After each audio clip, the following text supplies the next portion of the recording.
Good morning વિદ્યાર્થી, મજામાં છો ને? આશા છે કે તમે બરોબર તમારું કામ કરતા હશો, કારણ કે તમે 10મા ધોરણમાં છો એટલે તમારે મહેનત તો કરવી જ પડશે, કારણ કે 10મું ધોરણ છે આપણા ભવિષ્યનું વર્ષ હોય છે, બરાબર છે? આમાં જેટલી મહેનત કરશો એટલી તમને ફાયદો થશે. વિશેષ આપણે 1.1 સ્વાધ્યાય છે એ પૂરું કરી દીધું છે. તમારી ટેસ્ટ પણ લખી દીધી. આશા છે કે તમને ટેસ્ટમાં બધું જ આવડી ગયું હશે, બરાબર છે? હવે વિશેષ તમારો સમય ન લેતા આપણે આજે સ્વાધ્યાય 1.2 ના દાખલા કરવા જઈ રહ્યા છીએ.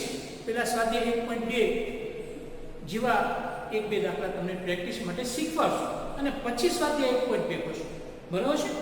તો સ્વાધ્યાય 1.2 ના આ જે પ્રેક્ટિસ ના દાખલા છે અને પછી સ્વાધ્યાય 1.2 ચાલુ કરશું. પ્રેક્ટિસ થઈ જાય તો તમને આવડી જશે.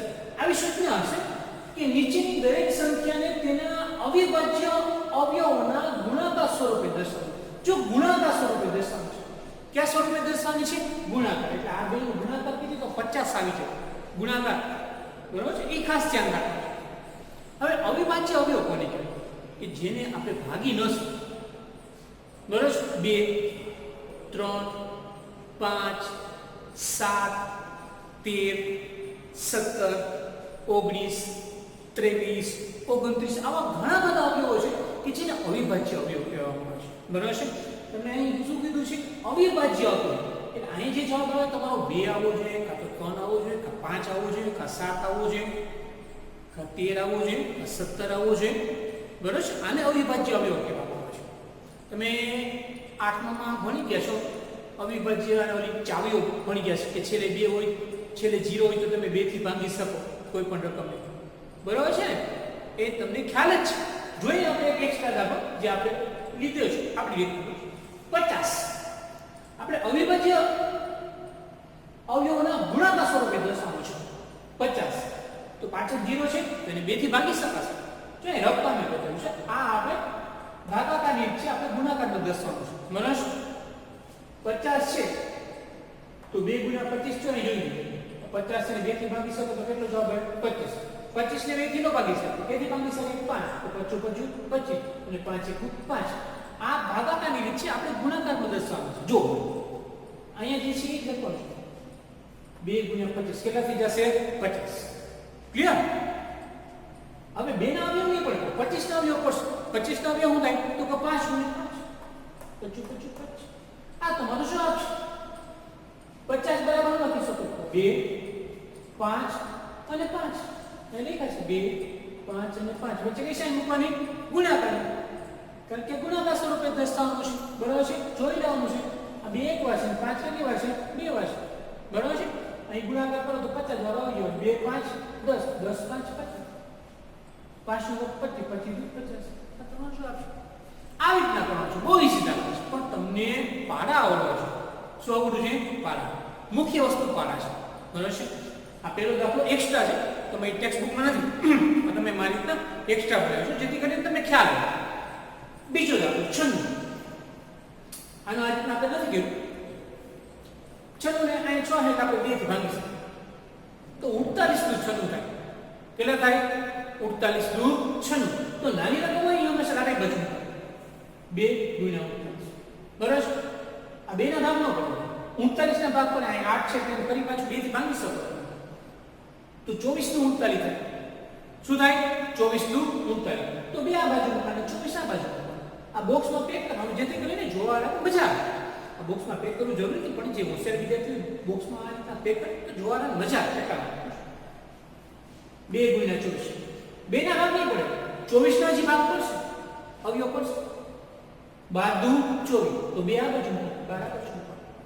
કારણ કે જેના ભાગ પડતા એ જમણી બાજુ 12 ના હજી ભાગ પડે 2 6 12. 6 ના હજી ભાગ પડે 2 3 6. પતિ કે હવે આના ભાગ પડે નહીં, બરાબર છે? તો 96 ના અવયવ જો ગુણાકાર સ્વરૂપે દર્શાવશે. ગુણાકાર કરીશું તો 2 × 2 × 2 × 2 × 2 × 3. આ બધાનો ગુણાકાર કરો તો તમારો પાછો જવાબ કેટલો આવી જવો જોઈએ? 96. 2 × 2 × 2 × 2 × 2 × 3, બરાબર છે? 2 દુ 4 4 દુ 8 8 દુ 16 16 દુ 32.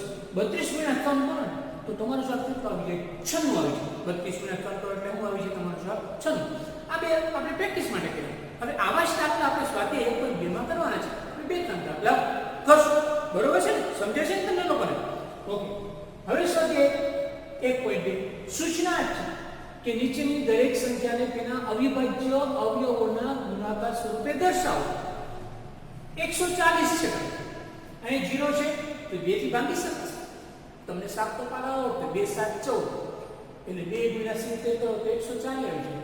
બરાબર? 2 ના ભાગ નહીં પડે, 70 ના ભાગ પડશે. અહીં 0 છે એટલે 2 થી ભાગી શકાશે. ફરી પાછું 35 નું 70 થાય તો 2 ગુણ્યા 35. બરાબર? 35 નો અવયવ ઓછી પડે. કેટલા પડે? તો 5 7 35. જો તમે જોશો બધા અવિભાજ્ય અવયવ છે. જોજો બધા જ અવયવ અવિભાજ્ય છે. તો 140 નો અવયવ કેટલા પડ્યા ગુણાકારીમાં? તો કે 2 ગુણ્યા 2 ગુણ્યા 5 ગુણ્યા 7. 2 ગુણ્યા 2 ગુણ્યા 5 ગુણ્યા 7. જોઈએ 2 દુ 4 4 5 20 અને 20 ગુણ્યા 7 કરીએ તો 140 આવી છે. પણ અહીંયા 2 વાર છે એટલે એનો વર્ગ કરના પડે. 5 એક વાર છે, 7 એક વાર છે. વચ્ચે ગુણાકાર નિશાન મૂકી દેવાનું. કારણ કે આપણે ગુણાકાર સ્વરૂપે આ બધા ગુણાકાર સ્વરૂપે આ જવાબ. બરોબર છે? આ પહેલો દાખલો 156. બીજો દાખલો અહીંયા 6 હે 2 થી ભાગી શકાશે. ભાગીએ 2 થી તો કેટલા આવશે? 78 * 156 થાય. તમારે રકમમાં બતાવી દઉં છું તમારે કરવું હોય તો. બરાબર? આ ભાગાકાર છે આપણે ગુણાકાર પછી દર્શાવી દો. 2 ગુણ્યા 78 કરો તો 156 થાય. 78 ના ભાગ પડે. અહીં 8 છે એટલે ફરી પાછા 2 થી ભાગી શકાય. એટલે 2 ગુણ્યા 39 કરો એટલે તમારો જવાબ 78 આવી શકે. 2 ના ભાગ તો પડે 39 ના ભાગ પડે. તે 39 થાય. પારાવાળા જરૂર છે ખાસ. તે 39 તો 3 ગુણ્યા 3. બસ હવે આ કોઈના ભાગ પડે નહીં. આ તમારો જવાબ શું આવે આપણો? આમ 156 બરાબર 2 ગુણ્યા 2 ગુણ્યા 3 ગુણ્યા 3. 2 2 4 4 4 3 12 ગુણ્યા 3 કરો તો તમારો જવાબ 156 આવે છે. અહીં 2 કેટલી વાર છે? તો કે 2 વાર. ગુણ્યા 3 1 વાર અને ગુણ્યા 13 1 વાર. હા, આશા છે કે તમને દાખલો 2 બરોબર સમજાઈ ગયો છે. ક્લિયર? નંબર 3 ઉપર જઈએ છીએ. 28 25 બરોબર છે? અહીં કેટલા છે? 5 છે.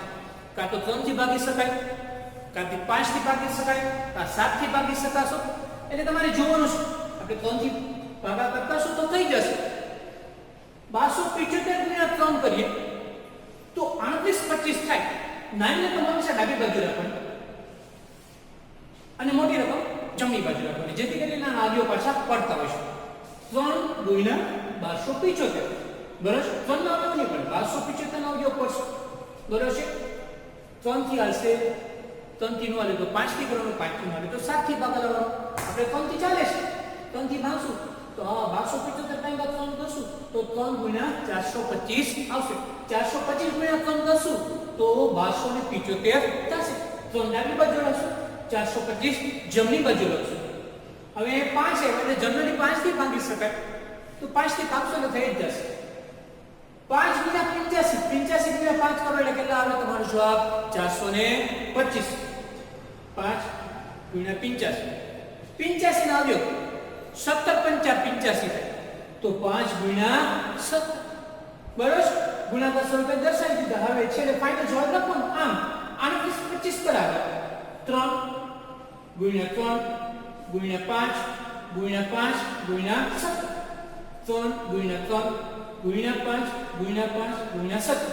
આ બધા જ નો ગુણાકાર કરો એટલે તમારો જવાબ કેટલો આવી છે ભાઈ? તો 28 25 આવી જ જાય 100%. જો સાચું હોય તો, ખોટું હોય તો તમને તો ખ્યાલ આવી છે. આ ત્રીજો દાખલો. નેક્સ્ટ ચોથો દાખલો. 4 દાખલા સુધી કરશો આજ. 5005 અહીંયા 5 છે એટલે જનરલી 5 થી તમે ભાગી શકો. તો તમને ભાગાકાર આવડો છે? હા, 10માં છો તમે. ભાગાકાર આવડો છે બરોબર. અને 5 થી ભાગીએ તો 1001 ગુણ્યા 5 કરો તો 5005 થાય. તો 5 ગુણ્યા 1001 બરોબર છે? આ બેનો ગુણાકાર કરો તો 5005 થાય. હવે અહીં 1 છે એટલે 3 થી ભાગી શકાય, 5 થી ભાગી શકાય, 7 થી ભાગી શકાય. આગળ આગળ નો ભગાય તો આગળ 3 થી નો ભગાય તો 5 ના 5 થી નો ભગાઈ શકાય તો 7 લેવાના. આપણે બે ટ્રાય કરી તો 3 ને 5 થી ભાગી શકાતા નથી એટલે 7 થી ભાગી શકાશે આ બે 143 ગુણ્યા 7 કરો તો તમારો જવાબ કેટલો આવે 1001 એટલે 1001 ને તમે 7 થી ભાગો તમારો જવાબ કેટલો આવે તો કે 143 બસ પેલા દાખલામાં રકમ તમને બતાવી એક દાખલામાં તો 7 ગુણ્યા 143 એટલે તમારો જવાબ આવે 1001 હવે 3 છે બરાબર ટ્રાય કરવાનું 3 5 7 11 13 તને આપણે 11 થી ભાગશો 143 તો 11 ગુણ્યા 13 થશે કેટલો જવાબ આવશે 13 એટલે 11 ગુણ્યા 13 કરશો તમારો જવાબ કેટલો આવશે 143 તમારે રિપીટ કરવું પડશે તો ને તો જ તમે સમય મર્યાદાની અંદર તમે દાખલા કરી શકો 11 ગુણ્યા 13 તો 143 એટલે આપણો જવાબ મળ્યો તો 5 ગુણ્યા 7 ગુણ્યા 11 ગુણ્યા 13 જોઈ લઈએ 5 × 5 બરાબર 5 ગુણ્યા 7 ગુણ્યા 11 ગુણ્યા 13 આ બધાનો ગુણાકાર કરો એટલે તમારો જવાબ કેટલો આવી જાય 5005 બરોબર છે આશા છે કે તમને સમજાયું છે આજે આ સુધી રાખજો થેન્ક યુ